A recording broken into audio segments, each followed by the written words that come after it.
My name is Victoria, and I work as an office worker now. It hasn't been easy to get to this point because I've faced many struggles. Most of these struggles came from problems at home and the complicated relationships in our family. My relationship with my mom has been rocky since I was a child. We argued a lot, mainly because of her strict personality. On top of that, I look a lot like my dad, Daniel, which made things even harder between us. My dad wasn't violent or unfaithful. In fact, he was a very honest and kind man.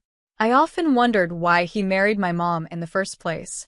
My mom didn't like him because he didn't earn much money. While my dad worked a steady office job, he always dreamed of becoming a cartoon artist, a dream my mom couldn't stand. Even though we were poor, I didn't have too many problems as a child because my dad was always there for me. His kindness never wavered, and he always encouraged me. He supported me in my difficult relationship with my mom and often said, "No matter what your mom says, I'll make our dreams come true." We didn't have much, but I loved my dad deeply. Despite the tension with my mom, we managed to get along somewhat while I was growing up. But everything fell apart when I started university. My mom and dad's relationship got worse, and eventually, she divorced him.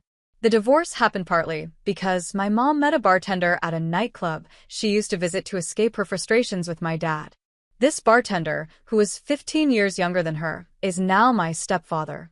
I call him my stepfather just for convenience, but he's nothing like a real father. He always addressed me casually with, "Hey, you," and went out of his way to show off his close bond with my mom in front of me. It was unbelievable. After I finished university, I couldn't find a job right away, so I continued living with my mom and stepfather. Then something unexpected happened. My mom got pregnant. Of course, the baby's father was my troublesome stepfather. That's where things became even more complicated. I got a sister 25 years younger than me. Her name was Sydney, and she was so cute that she didn't seem to resemble my stepfather or my plain-looking mother. It might not be nice to say this, but she didn't look like she came from them at all. My stepfather wasn't particularly handsome, and my mother was just average-looking.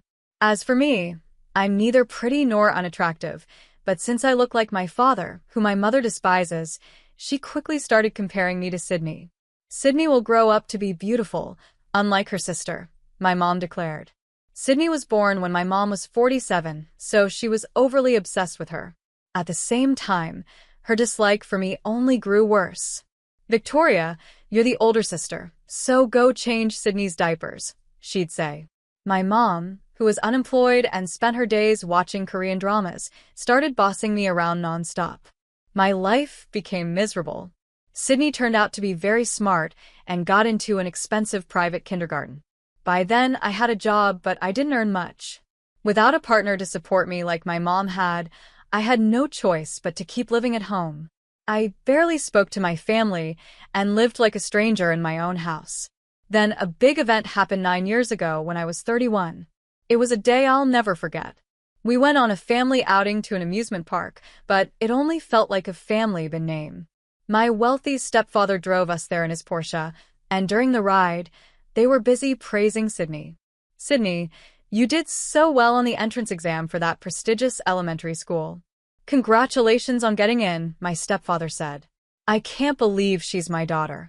One day, she'll become a great leader and take care of us." Sydney replied confidently, "Yes, I'll do my best to make you both proud, Mom and Dad." Sydney was incredibly smart, and it was clear she met all their expectations.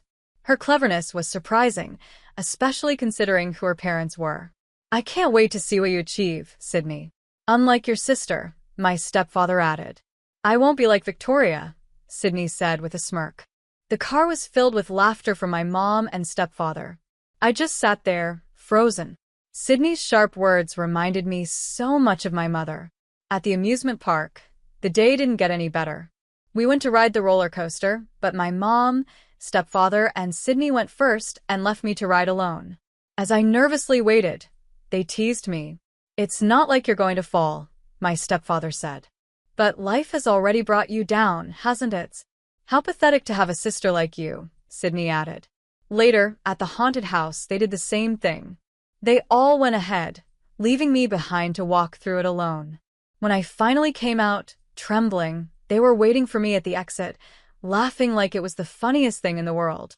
While I was scared in the haunted house, Sydney mocked me again. "There's no such thing as ghosts, but honestly, you look like one," she sneered. "It's so embarrassing to have a sister like you." Their constant teasing was enough to make me want to cut ties with them, but the final straw came during the car ride home. "I need to use the restroom," I said nervously. "It's only 40 more minutes to get home."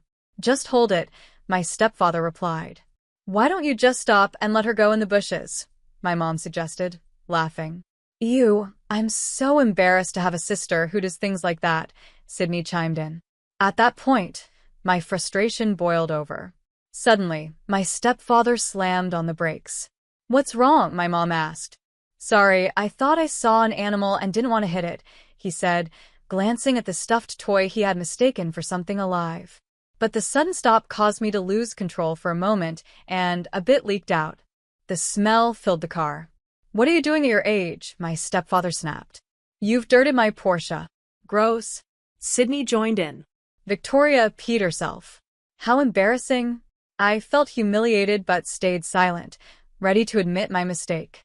Then my stepfather said something that broke me completely. "Sydney is my only daughter. I've never really seen you as a stepdaughter, let alone a sister to Sydney. Honestly, you're more like her aunt or something," he said coldly. "This smell is unbearable. Everything about you is unbearable." My mom added, "I don't want to see that face of yours anymore. You remind me too much of your father." Sydney laughed. "Good. From now on, I'm an only child. That makes me happy." I couldn't take it anymore. "Is this what you all really think? Fine. I'll leave," I yelled. And that was it. My patience was gone. I packed up my things and left the luxurious apartment where I had been living. I moved into a small, shabby apartment. It wasn't much, but at least I was free from that toxic family. The new apartment was old and falling apart. Looking back, I should have saved more money before leaving so I could have moved somewhere better. My days there were lonely and gloomy, but I had no choice. One day, out of the blue, I received a letter from someone I hadn't heard from in years, my dad. In the letter, he apologized for losing contact and said that although life was tough, he was doing okay. "Dad," I whispered as I read his words. "It wasn't just me struggling, was it? You were the only decent one in the whole family. I want to see you," I thought to myself. Was he the one who always took care of me? Yes, that was him, my dad. By the way, I haven't mentioned this before, but I have a fiancé named Jake. We met at a networking event and now live together in a small apartment. Jake works a steady job while chasing his own dreams, and he's never judged me for my difficult past. Instead, he's been my biggest support. Even though our apartment is simple, Jake moved in happily and never complained about it. "Why don't you go see your real fathers?" Jake suggested one evening. "There's an address on the envelope." "I want to, but he hasn't said he wants to see me. I think I should wait until he reaches out first." "Really? That feels like a missed opportunity," Jake replied. "I feel the same," I admitted. "But he might have a new family now. I've decided to wait until he's ready to meet." "How about this?" Jake said. "You don't have to meet him directly. Maybe just seeing him from a distance will be enough." "That's a good idea," I said, feeling a little more hopeful. I haven't seen him in 16 years. He's probably aged a lot, but I'll recognize him if he's my dad. Then again, he might be surprised by how much I've changed. "You've grown a lot since then. Maybe this is the perfect time," Jake encouraged. That weekend, I decided to check on my dad. I didn't plan to knock on his door or anything. Instead, I would watch from a nearby diner. Thanks to Google Maps, I found a diner right across from his apartment. Technology really is helpful these days. When I arrived, I saw his building. It looked a lot like the apartment I live in, old and simple. My dad always dreamed of becoming a cartoon artist, but it seemed he hadn't achieved that goal. Becoming a cartoon artist isn't easy, and I couldn't help but feel sad. Why does someone as kind and hardworking as my dad struggle, while someone like Sydney gets everything handed to her? "Hey, is that him?" Jake asked, pointing outside. He looks like the photo you showed me. I turned to look. Yes, that's him. It's really been a long time. But as I watched, my heart sank. My dad didn't look like someone who was doing well. His hair was messy, his clothes were wrinkled, and he looked tired and worn out. He sat by the window, sketching endlessly, but there was a heaviness about him, as if he was carrying years of disappointment. "Oh, he looks so down," Jake said softly. "It's tough to see him like this." I nodded, trying to keep my emotions in check. "It's hard to watch." He seemed stuck, drawing and facing failure after failure. Even though he didn't look successful, to me, he was still my dad, the person who had always been there for me. But seeing him like this made my heart ache even more. I have dreams too, so I can understand how my dad must feel. I remember him as someone who, even without much money or a happy family life, always shone brightly. But now, it's clear he's been through a lot. "Today's drinks are half price," the waitress said as she approached. "Oh, sorry," I mumbled, snapping out of my thoughts. Seeing my dad like that had left me too shaken. I decided to leave the diner without ordering anything. If I had known it would feel this way, I wouldn't have come to check on him. I thought I wanted to see him, but only if he was doing well. "Why don't you write him a simple letter?" Jake suggested as we walked home. "See how he responds." "I don't know," I replied. His first letter was so short, and from how he looked, he doesn't seem to have much going on. He probably doesn't have a new family either. He just seems lonely. Poor dad. I felt a deep sadness as we got back to the apartment. I opened the mailbox, but what I found shocked me even more than seeing my dad. "There's a letter here," I said, holding it up. "Who's it from?" Jake asked. "It's from Mom." "What?" Jake's eyes widened. "From the mom who made your life miserable? Isn't this the first time she's reached out since you moved out?" "Yes," I said, still staring at the envelope. "It's been 9 years since I left. Why would she want to contact me now?" "What does it say?" Jake asked. I opened the letter, and its contents left me speechless. "She wants to visit me," I said finally. "What?" Jake looked just as confused as I felt. "Why now?" "Why would she want to come to your house?" "I have no idea," I said. "It doesn't make sense. Maybe she regrets how she treated me." Jake shrugged. "It's possible. Maybe she feels bad about what she did." "I don't think so," I said firmly. "Remember the car incident and how she threw me out? Someone like her doesn't change easily." "Still, there must be a reason," Jake said thoughtfully. "What if she's sick or doesn't have much time left?" I paused at the thought. "If that's true, it's sad," I admitted. "Even after everything, if she's sick, maybe I should sympathize with her. But how did she even find my address?" Jake frowned. "You didn't give it to her, right?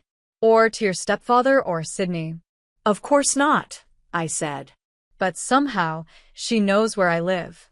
It's unsettling. Could she have hired someone to find me?" "Maybe it's simpler than that," Jake said. "She might have used a family registry. Parents can get that kind of information." "That's true," I said, feeling uneasy. "She could definitely do something like that." "So, is it true that she wants to come here?" Jake asked. "Yes," I said. "She says she wants to visit next week." "That's pretty soon," Jake said. "It sounds urgent." "She's always been unpredictable, but there must be a specific reason this time." "Maybe she's sick," I said quietly. "Or maybe something serious has happened. Even though she's my mom, it's hard to believe she's suddenly changed." I didn't want to meet my mom, but it was hard to say no, so I reluctantly agreed. "All right, I'll meet her," I told Jake. "But I'm not excited about it. Will you stay with me? I need to introduce you." "Of course," Jake said. "I've been waiting for the chance to meet her, whenever you're ready." Finally, the day came, the first time I would see my mom in 9 years. The night before, I was so nervous I couldn't sleep. I kept imagining how it would go. "She's definitely going to show up in flashy clothes like she used to," I told Jake. "And then she'll say something like, 'Oh, so this is the simple little place you're living in?'" "That doesn't sound like something a mom would say," Jake replied. "You've never met her," I said. That's exactly her personality. Honestly, I just wanted the visit to be over quickly. Deep down, I didn't want her to come at all. It was such a complicated feeling. And then the doorbell rang. My heart raced as I walked to the door. I hesitated for a moment before looking through the peephole. What I saw shocked me. "Mom?" I whispered. "Open the door," Jake said gently. She came all this way. But the woman standing outside wasn't the flamboyant, confident mom I remembered. She was thin, almost frail, and dressed in plain, simple clothes. She looked nothing like her old self. What happened to her? I wondered aloud. Could she be seriously ill? When I opened the door, she looked at me with teary eyes. "Victoria, it's been so long. I really wanted to see you." "Mom, what's going on?" I asked, still stunned. "You've lost so much weight and your clothes. Are you sick?" I was overwhelmed, but what happened next left me completely speechless. My mom bowed her head and apologized. "Victoria, I was wrong," she said. "I want to apologize for everything I did to you in the past. Please forgive me." "What?" I said, confused. "Why are you apologizing out here? Lift your head and come inside." I let her in, still feeling awkward and unsure. After we sat down, I introduced Jake to her. She exchanged polite small talk with him, but soon she started to open up about why she had come. "Actually, I've been having a lot of problems with your stepfather," she admitted. "What?" I said, surprised. "You two always seemed so close." I didn't expect that. It was hard to believe. They had always been united, making my life miserable. Now, she looked broken, and I didn't know what could have caused such a change. "What happened between you two?" I asked, still trying to process this unexpected turn of events. I couldn't even think straight. "Mom, please just explain what happened." "Try to keep it simple," I said. "Take your time, there's no rush.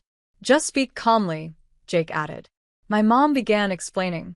"It turns out my stepfather got involved in a scam and was eventually arrested. I knew he was a problematic person, but I never thought he'd do something like that." "So, what's happening with him now?" I asked. "He's out on bail," my mom replied. "That must have been so hard for you," I said. She nodded. "Back when we met, he used to approach me at nightclubs, selling surefire bets on gambling and stocks. I always wondered how he had so much money, even though he wasn't a particularly charming bartender. Now it makes sense." Hearing this, I realized how much stress my mom had been under. She didn't look like her old self at all. At least it wasn't a serious illness. That was one small relief. "I can't believe this," I said. "I thought he was strange, but not to this level. I really underestimated how bad it was." She sighed. "By trusting someone like him, I caused you so much pain." "Well, that's all in the past now," I said, though it felt strange to comfort her after everything. I was already overwhelmed by what she told me, but there was more to come. "How's Sydney doing?" I asked. "She's the daughter of a man who was arrested for fraud, right? She went to a prestigious school. Has this affected hers?" "Yes," my mom said. "Because of her father's arrest, she had to drop out. She's now studying at a public school with ordinary kids." "Ordinary kids," I repeated. Despite all the trouble Sydney caused me, I couldn't help but feel a little sorry for her. She had worked so hard to get into that school, only to lose it all because of her father's crimes. "There's something else I need to tell you about Sydney," my mom said hesitantly. I felt uneasy. "What is it?" "She's not actually the real daughter of the man who was arrested," my mom admitted. "What?" I said, shocked. "What does that mean?"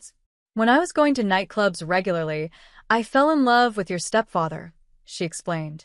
"But I also had relationships with other bartenders. One of them, who worked as a university researcher during the day and bartended at night to make extra money, turned out to be Sydney's biological father." I was stunned. "That's unbelievable," I said. "I always thought there was something different about Sydney. She didn't seem like either of you. She's intelligent and sharp, but I never imagined this." "Yes," my mom said. "Her biological father is very smart and good-looking, which explains why Sydney is so cute." "Does he know about this?" I asked. "Yes, he knows," my mom admitted. I couldn't believe the tangled mess of lies and secrets my family was built on. Every new detail was more shocking than the last. When I confronted my mom about the fraud, she brushed it off, saying, "You must be hiding something too." "Wow, that's a huge problem," Jake said. It turned out my stepfather had started noticing that Sydney didn't look like him. Suspicious, he hired a detective and discovered the truth right before his arrest. My mom laughed as she told me this. "Laughable?" I asked, shocked. "Is this really something to laugh about? A stepfather arrested for fraud, a mother who had affairs and lied about her daughter's father. It's unbelievable. This is the reality of our family." At that moment, I realized I still didn't understand why she had come to see me. "So, why are you really here today?" I asked. "Oh, right, I almost forgot," my mom said casually. "I mentioned earlier that he's out on bail, didn't I?" "Yes, I remember," I said, still suspicious. "Well, the bail was much higher than expected, and we're struggling financially. So, I came to ask if you could lend me some money."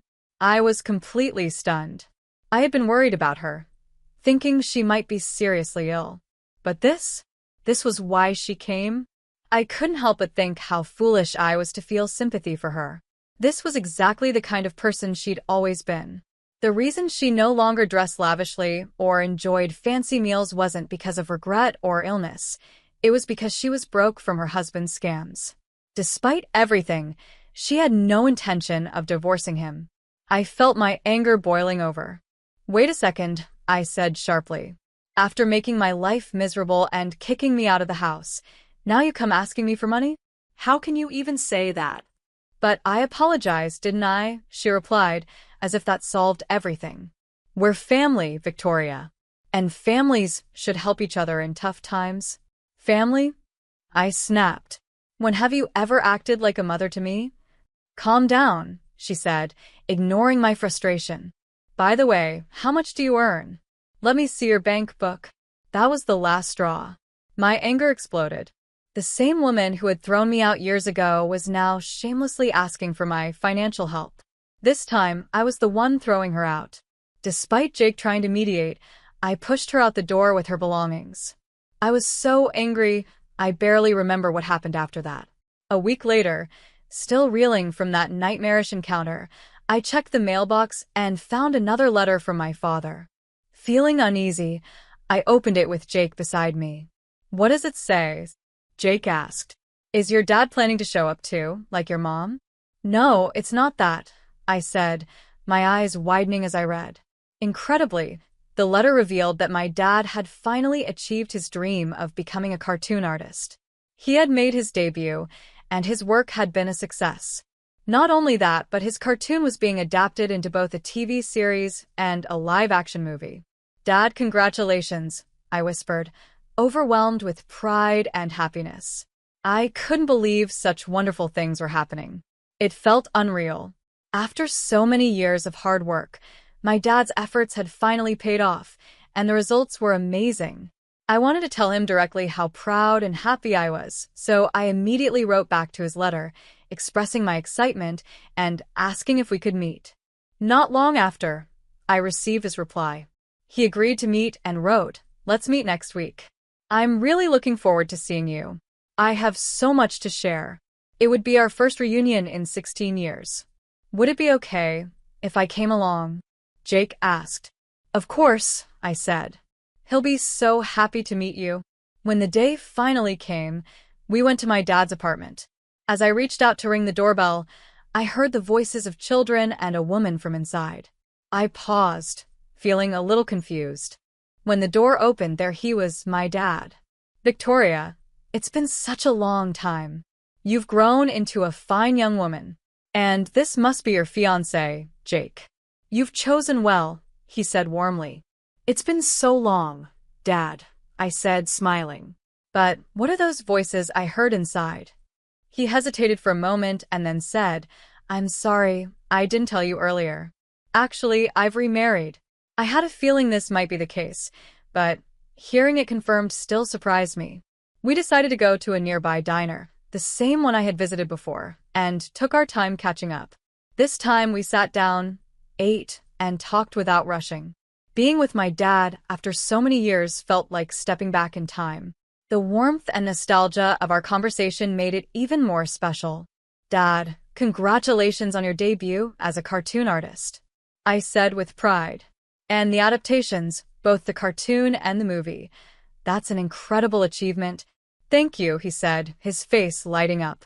"It's what saved me. I was ready to give up if it didn't work out this time. In fact, I even quit my job to focus on this challenge." What?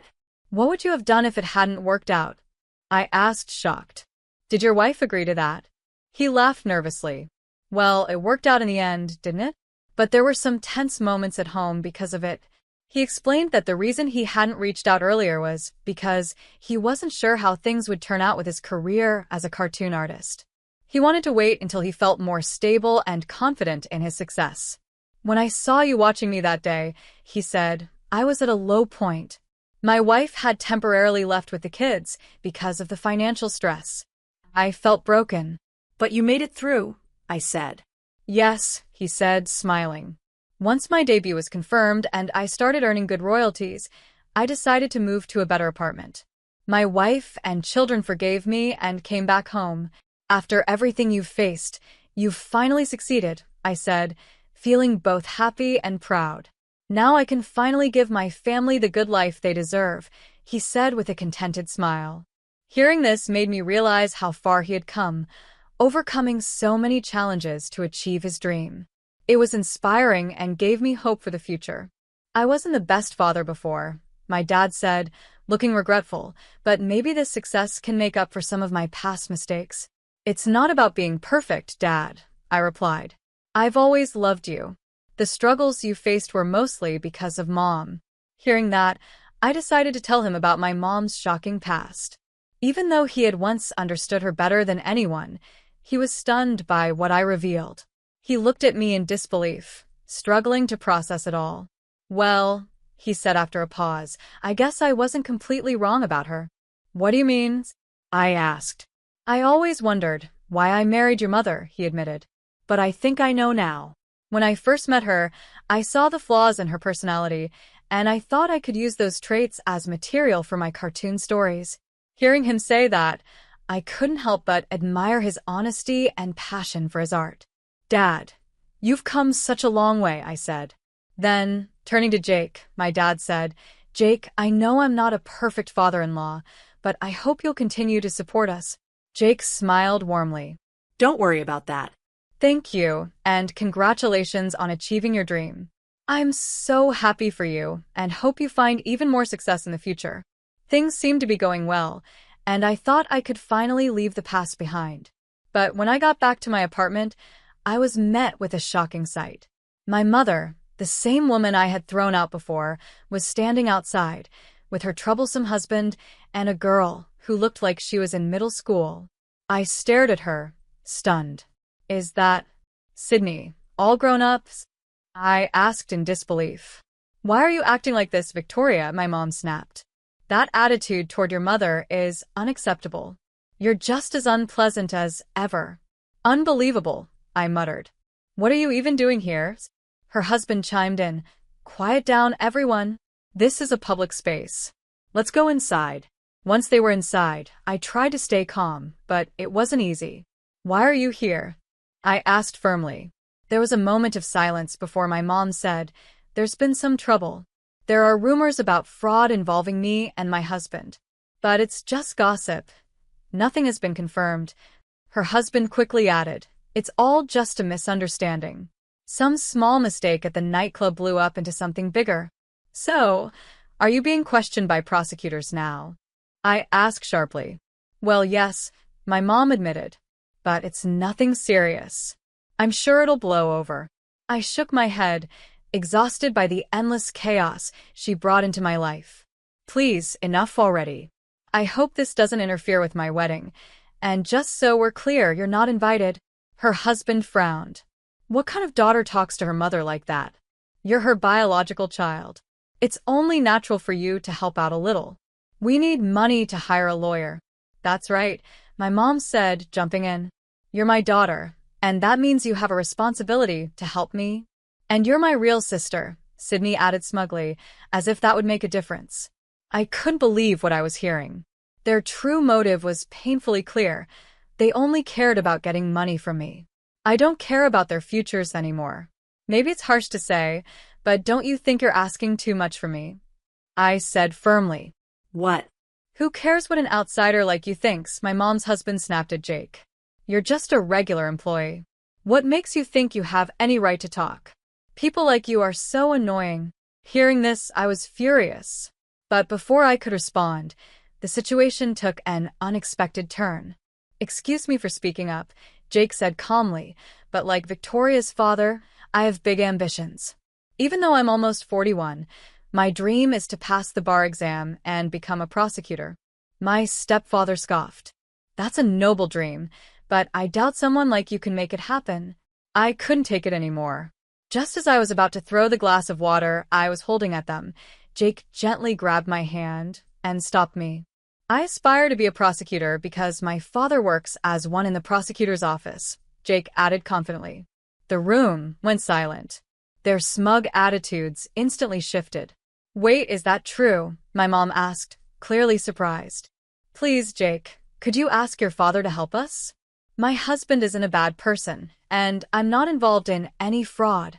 Even Sydney chimed in. You're my brother-in-law, right? Please listen to what we're asking for. I had heard enough. Without saying much more, I resolutely decided it was time to kick them out. They had no place in my life anymore.